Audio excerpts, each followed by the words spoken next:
She slept with a loaded gun in her handbag. Her house had more cameras than most retail stores. She'd hired a private investigator to watch her own life for threats. And none of it saved her because the danger she spent 2 months preparing for was never outside her front door. It was already living inside it. This is the story of a brilliant scientist who thought a stranger from her past was hunting her, and the husband standing right beside her the whole time, calming her fears, helping her install the cameras, sleeping 3 feet away, while quietly making sure she never found out the truth in time. If you're new here, welcome to Buried Truth Crime. Hit subscribe now because this case turns on a single mistyped letter in a piece of paperwork, and you are not going to believe how far that one typo let a killer run. It's the 14th of December, 2023 in Broomfield, Colorado, a city that likes to market itself as one of the safest places in the state, even though the crime statistics tell a much darker story underneath the postcard image. Just before noon, a call comes into the local police dispatch center. A man is on the line. He's not reporting a break-in or an emergency. He's asking for a welfare check on his own home. His wife, he says, hasn't answered a single call or text all morning, and that's not like her. An officer is dispatched within minutes. From the street, nothing looks wrong.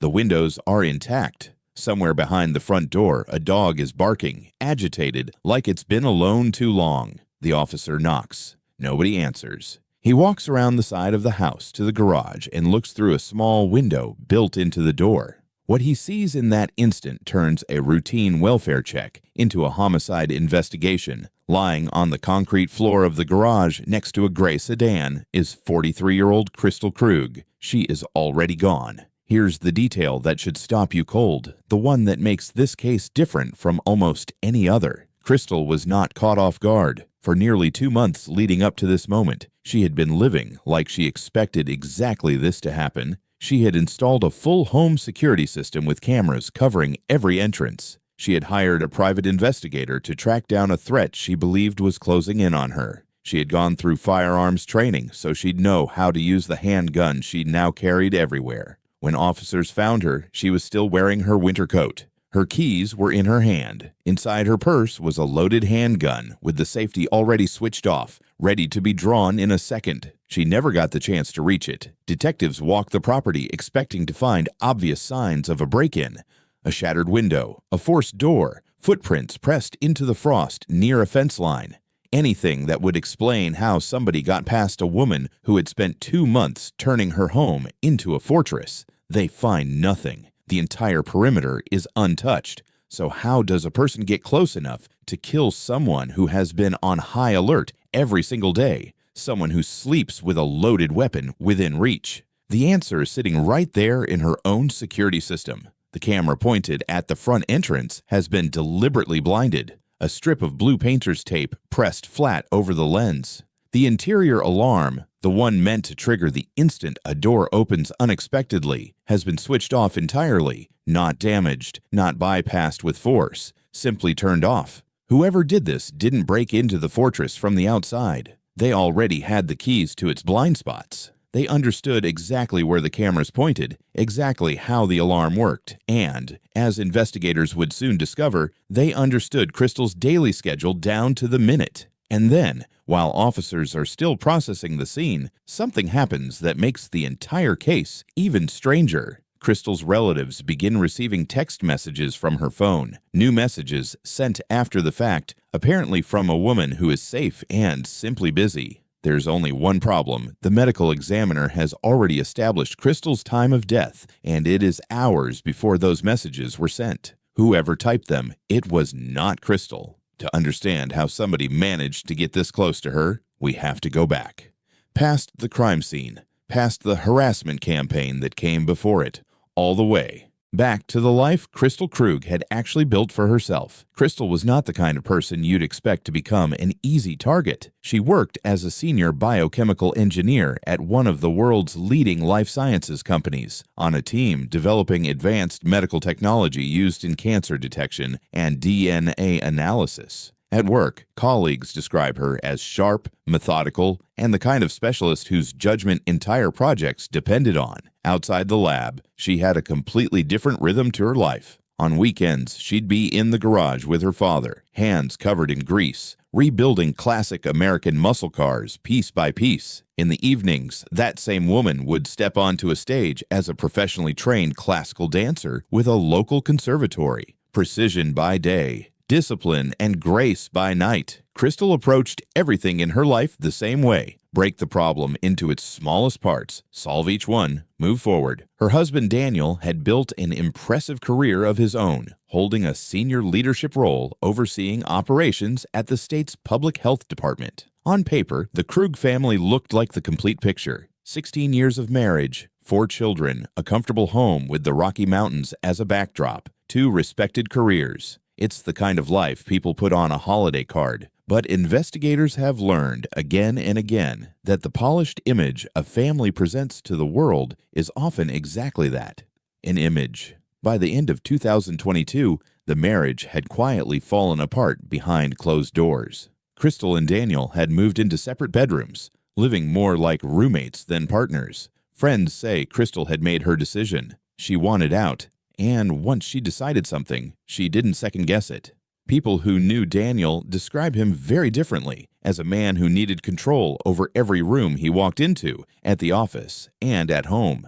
More than one person who knew the couple compared him to someone who was always pulling the strings behind the scenes. For a man whose public identity was built on being the reliable, capable one, losing his marriage wasn't just a personal loss. It threatened the image he had spent years constructing. True to her nature, Crystal didn't respond to the collapse of her marriage with confrontation or emotional outbursts. She responded the way she responded to everything, methodically. She quietly reviewed the family's finances. She gathered documents. She consulted attorneys privately about custody arrangements for their 4 children. She was building her exit, one careful step at a time, and by the fall of 2023, she was close. Then, on the 2nd of October, 2023, something happened that pushed the slow-motion collapse of the marriage completely off the table. Crystal received a disturbing message from someone claiming to be a man she had briefly known in college, more than 2 decades earlier, someone she hadn't spoken to in over 20 years. At first, it read like spam,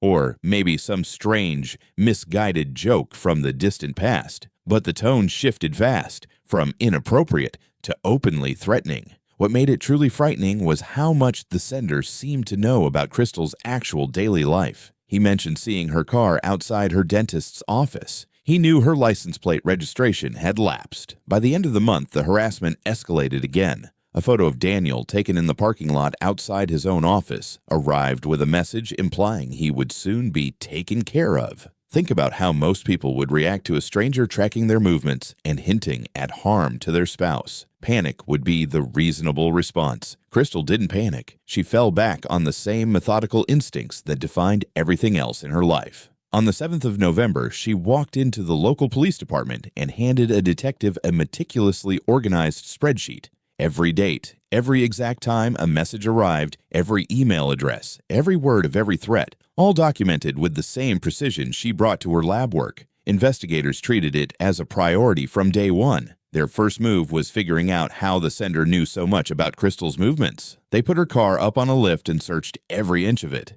Wheel wells, undercarriage, interior panels, looking for a hidden tracking device. They found nothing. No tracker, no hidden hardware. And yet, the harasser always seemed to know exactly where she'd be. Here's where the story takes an unexpected turn. As the outside threat grew more serious, something shifted inside the Krug household. The husband Crystal had been quietly planning to leave, suddenly became her protector. Daniel helped install additional security cameras around the property. At night, he kept a heavy steel bat beside the bed, making it clear he was ready to defend the family if it came to that. The couple even gave the anonymous harasser a nickname, borrowed from the email address the threats were coming from. A shared external threat accomplished something years of arguments never could. It pulled Crystal and Daniel back together, Fear of an unseen stalker convinced Crystal to trust her husband again, to stand beside him, and, most dangerously, to lower her guard in the one place she now believed was becoming safe. She found herself relying completely on the very person she had been trying to walk away from only weeks earlier. Meanwhile, the private investigator Crystal had hired was making real progress, tracing digital footprints connected to the harassment to addresses out of state. On paper, the next step looked simple: locate the suspect, make an arrest. But that's not how the justice system works. Before a judge will approve a warrant, detectives need hard digital proof, records from technology companies confirming the threatening messages actually originated from accounts tied to a real, identifiable person. So, a formal legal request went out to the platform hosting those accounts. And that's where a chain of small human administrative errors began to matter enormously. Somewhere in the paperwork, a single character in the suspect's email address was entered incorrectly. That one typo brought the entire legal process to a stop. The request had to be corrected and resubmitted, and by the time the revised version reached the platform's legal department, it was the 6th of December. Every day lost in that process was another day for whoever was orchestrating the harassment to prepare for what came next. Now go back to that morning of the 14th of December and listen closely to how Daniel describes the situation on that call to dispatch. He doesn't simply ask officers to check on his wife. From the very first moment of that call, he's already pushing his own theory of what happened. He brings up the name of the man from Crystal's college years again and again, all but telling responding officers exactly who they should be looking for before anyone has even discovered Crystal's body. The police department acts immediately on that information, believing the stalker has finally followed through on his threats.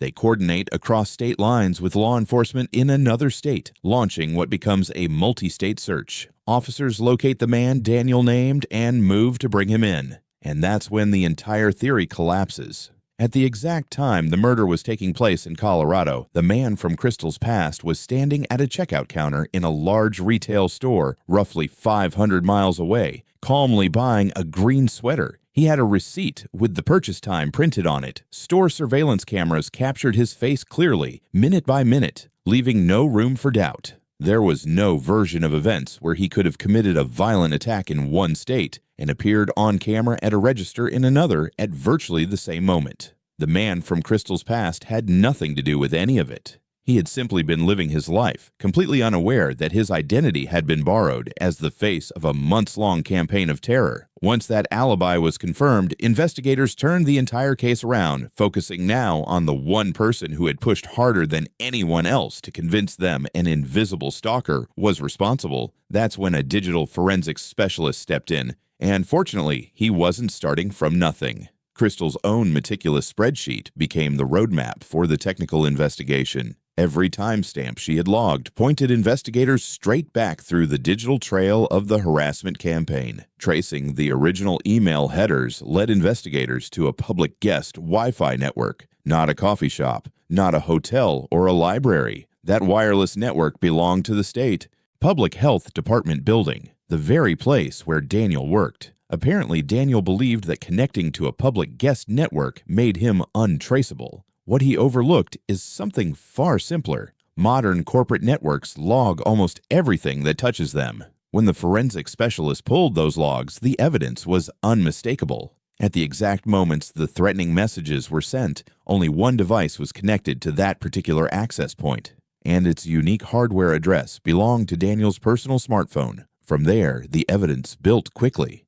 The anonymous threats had come from a prepaid burner phone, purchased without requiring any personal identification, but the account behind that phone had been reloaded using a $50 gift card. Detectives subpoenaed the retailer's transaction records and got the exact purchase time down to the second. Surveillance footage from that exact moment showed the cashier activating the gift card, and standing right there at the register, paying for it himself, was Daniel. Without realizing it, he had personally funded the very tool used to terrorize his own family. But perhaps the most damning piece of evidence was hidden inside a single photograph. The image of Daniel in the office parking lot, the one the anonymous sender had used to convince Crystal her husband was being watched. A forensic review of the photo's hidden metadata told a completely different story. Nobody had been hiding nearby with a camera. The image had been taken using the phone's own self-timer. Daniel had set the phone down, stepped into position, waited for the countdown, and staged the picture himself, then sent it to his own wife to convince her someone else was closing in. What had looked like a months-long siege by an unknown stalker turned out to be an elaborate one-man production, with Daniel writing, directing, and starring in every scene of it. To understand how deep this went, detectives dug into Daniel's past and found someone who had known him more than 2 decades earlier, a former girlfriend from his college years. What she told investigators was chilling. Back then, after a painful breakup, Daniel had run almost the exact same scheme. Fake accounts, a disguised voice on phone calls, months spent convincing her an unknown stranger was watching her. This wasn't something Daniel improvised under the pressure of a difficult divorce. It was a pattern he had already tested and perfected, years before Crystal ever became his target. Manufacturing fear had always been his way of maintaining control over the women in his life. The only difference this time was how far it went. With overwhelming digital evidence assembled, prosecutors had one final task: reconstructing the physical timeline for a jury. The night before the murder, at 5 minutes past 8 in the evening, Daniel opened a web browser and typed a very specific search: how much force it takes to knock a person unconscious with a blow to the head. There was nothing impulsive about that search. It reflects careful, deliberate planning. The next morning, after Crystal left the house to take their children to school, Daniel stayed behind. A neighbor's security camera captured him stepping onto the front porch at 8:15, calmly covering the exterior camera with tape, then disabling the interior alarm system. When Crystal returned and walked into the garage, he attacked her from behind. She was struck several times before she could reach the loaded gun in her purse. Then a final knife wound followed. Afterward, Daniel used Crystal's own phone to prepare the text messages meant to make it look like she was alive and simply distracted, scheduling them to send later in the day. But technology told a different story. The phone's internal motion sensor showed the device stayed completely still at the exact moments those messages went out, ruling out any possibility that someone was actively typing on it in real time. One detail puzzled investigators for a while. How had Daniel come home that evening wearing what looked like the exact same clothes he'd left in that morning? One of the couple's own children told investigators her father had returned wearing what appeared to be an identical shirt. The answer was hiding in his own commute. At one point during his drive to work, Daniel manually switched off his vehicle's dashboard camera. During that roughly 30-minute gap, investigators believe he disposed of key evidence and changed into a duplicate set of clothes he had prepared in advance. He was arrested 2 days later, on the 16th of December, in a parking lot, offering no denial, only a chilling question to the officers, putting him in handcuffs about who would be the one to tell his children the truth. In April of 2025, the verdict came down: life in prison without the possibility of parole, plus an additional 9 years. As the sentence was read aloud in court, Daniel's expression never changed. Today, Crystal's brother is raising her 4 children. He's also pushing for new legislation that would require technology companies to respond immediately to emergency requests from law enforcement so that no future investigation is ever slowed down by something as small as a typo while a killer counts down the days. If this case stayed with you, that's exactly why we make these videos. So stories like Crystal's don't just fade into a headline and disappear. Like this video if you want more cases like it. Tell us in the comments which detail hit you hardest: the tape over the camera or the alibi that blew the whole theory apart. And if you're not already subscribed, hit that subscribe button and join us at Buried Truth Crime, because we've got more of these cases coming every single week.